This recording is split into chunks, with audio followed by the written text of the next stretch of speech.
Good morning, everyone, and happy Saturday. My name is Callie, and this is another weekend of Clarinets, Cats, and Coffee.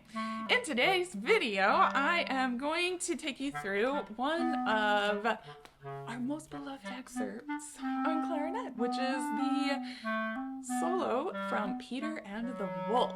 Before we jump into any nitty-gritty details, I'm going to give a shout out to my patrons and channel members, and thank you guys so much for supporting my channel. It really, truly means a lot. If you're not already on board with supporting my channel, please consider becoming a member or a channel patron. You can check out all the cool perks that I have offered to members and patrons at the links below, and thank you in advance, and I really hope to see more of you guys there. So, this excerpt is on a lot of auditions for a reason.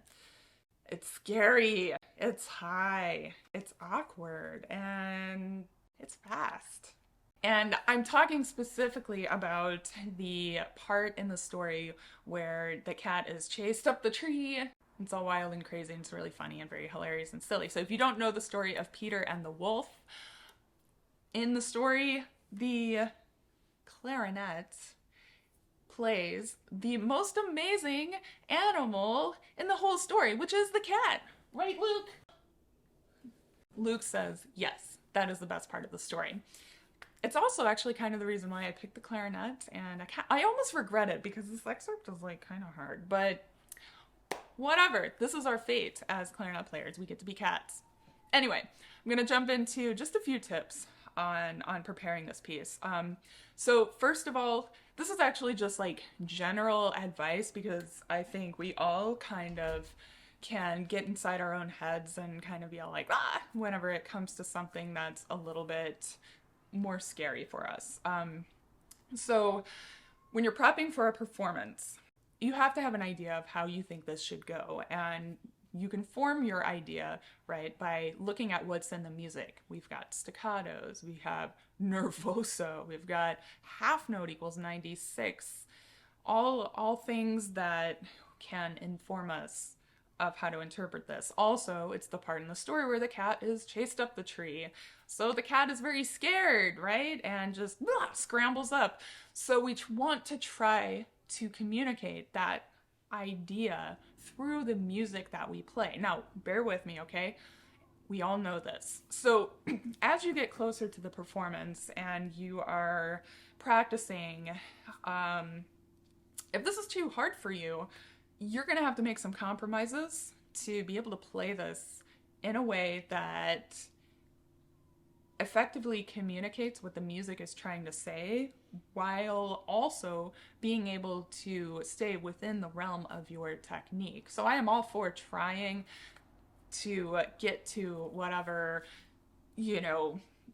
sound you want to get to and whatever you're trying to communicate. But at the end of the day, there's a deadline. You got to perform it. You got to be able to do it. And so part of this is also to say that when you can't follow the rules as maybe your mind thinks they should be, you may have to tweak the rules so that you can actually play it, okay? So, just a little pep talk, okay? Performance is a hybrid of what you think the music should sound like and what you are physically capable of being able to do.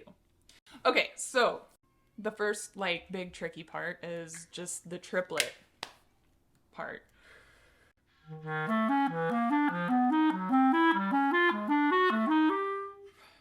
And that gets everybody's all up in arms, okay? So if you're anything like me, you get distracted by how cool something sounds, and whenever it's going well, I'm like, wow, this is really cool, this sounds neat, and then I screw it up. So it's essential that you have a really solid foundation to build off of when it comes to this. And so the first is to practice it straight in time. And you can use your metronome, you can use your foot metronome, but you have to have some kind of pulse to follow. So I don't know if you'll hear my foot. I don't have my metronome with me, but I will try to tap my foot somewhat loudly.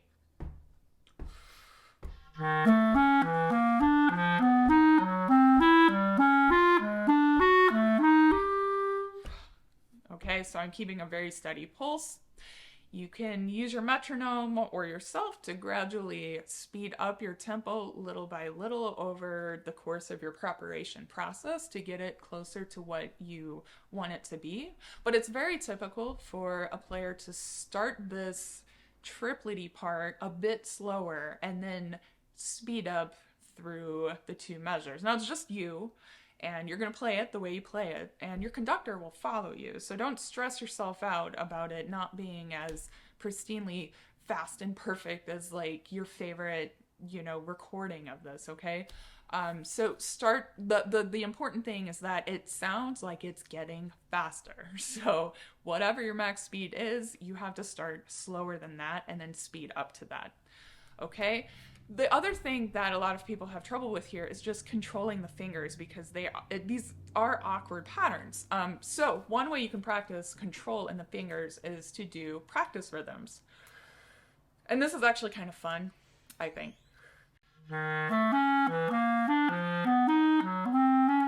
Wow, I need to work on that, okay.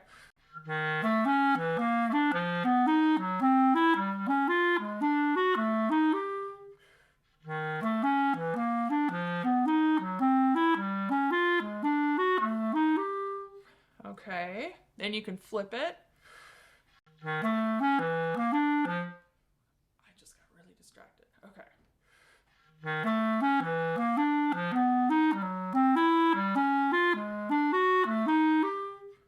Ooh, that one's a good one. That kind of hurts my brain a little.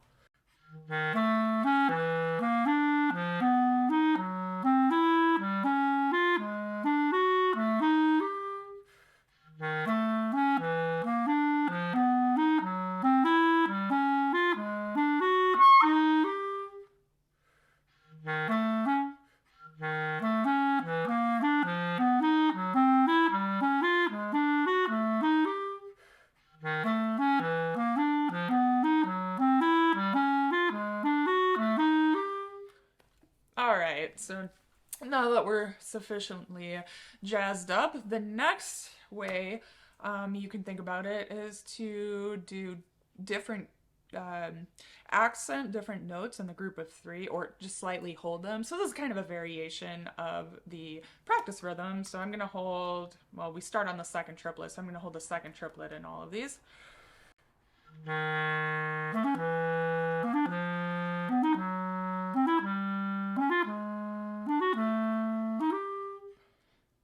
That was fun. I'll do the third one.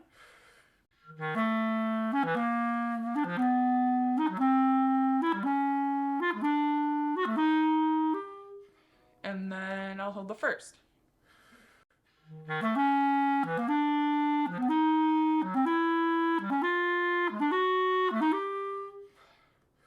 And then one of my favorite things to do is actually to think of this in larger groups rather than, it isn't cut time, so thinking of it as 2 beats per measure, I think is very beneficial to the flow of this little cadenza E part. So instead of performing it, thinking it, which is frantic and crazy, think of it more like and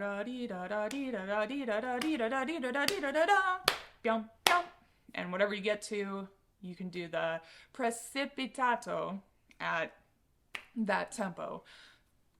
Again, the conductor will follow you. Okay, so those are my tips for that crazy triplety part. And there's a way that I really like practicing the grace notes, and that's because I like to rush the grace notes, so I do this to slow myself down. I like to turn them into 16th note triplets just so that I can play all 3 of the notes without rushing and keep it clean and not too sloppy.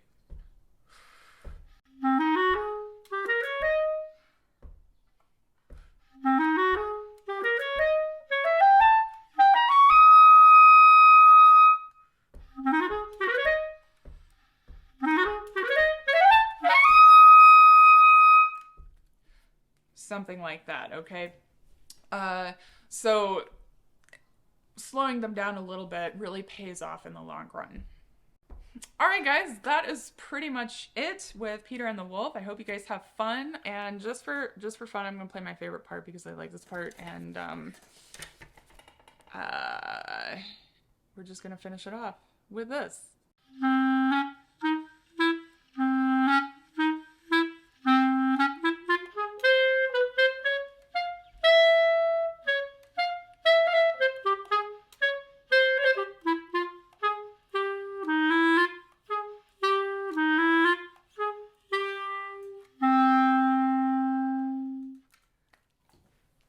Thank you so much for watching. I hope you guys have a wonderful weekend, a good week next week, and as always, happy practicing!